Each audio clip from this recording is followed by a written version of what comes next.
Hello बच्चों, let us read the question. Electric charge Q is uniformly distributed over a rod of length L. The rod is placed parallel to a long wire carrying a current I. The separation between the rod and the wire is A. Find the force needed to move the rod along its length with a uniform velocity v। तो इस question के पीछे जो की concept है, की concept उसमें से पहला है मैग्नेटिक इफेक्ट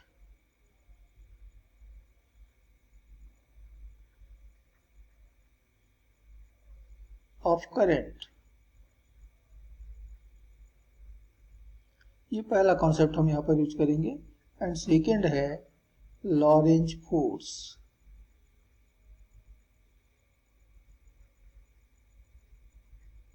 ये दो कॉन्सेप्ट हम यूज करके इस क्वेश्चन को सॉल्व करेंगे। तो यहाँ पर एक इनफाइनाइटली लॉन्ग स्ट्रेट वायर है जिसमें कि करंट आई फ्लो हो रहा है और इससे ए डिस्टेंस पर और ठीक इसके पैरेलल एक रॉड रखी हुई है जिसका लेंथ है एल और इस रॉड पर क्यू चार्ज यूनिफॉर्मली डिस्ट्रीब्यूट किया गया है। तो हमें इस रॉड को इसकी लेंथ के पैरेलल एक यूनिफॉर्म स्पीड v से मूव कराना है और हमें बताना है कि इसके लिए कितने फोर्स की जरूरत होगी।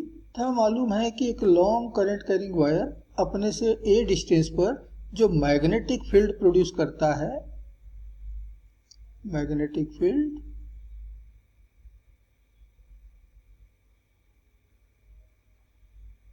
due to the current carrying wire,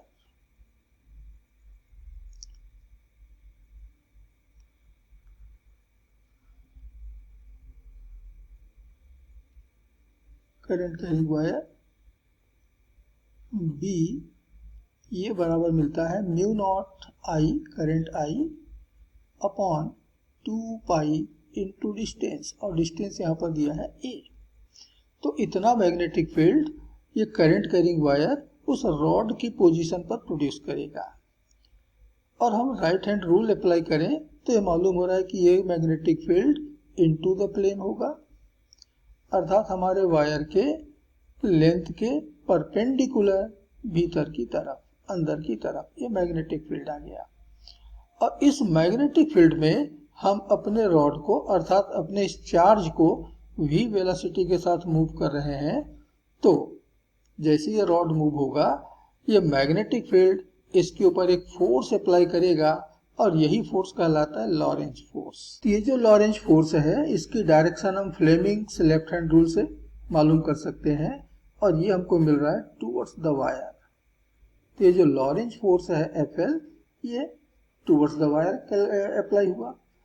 तो यदि हमें रॉड को एक यूनिफॉर्म स्पीड से मूव कराना है तो उसके ऊपर नेट फोर्स तो जीरो होना चाहिए और जब नेट फोर्स जीरो है तभी एक्सेलरेशन जीरो होगा और जब एक्सेलरेशन जीरो होगा तो वेलोसिटी यूनिफॉर्म होगा, कांस्टेंट होगा।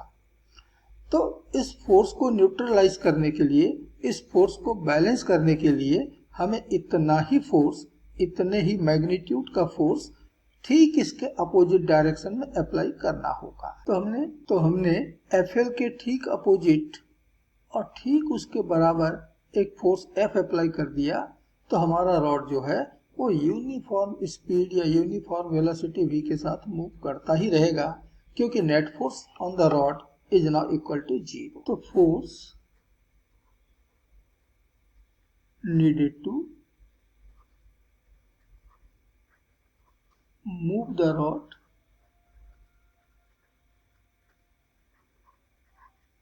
with uniform velocity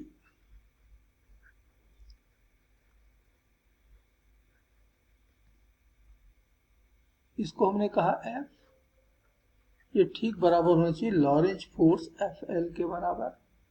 अब लॉरेंज फोर्स होता है Q into V into B, the charge into velocity into magnetic field.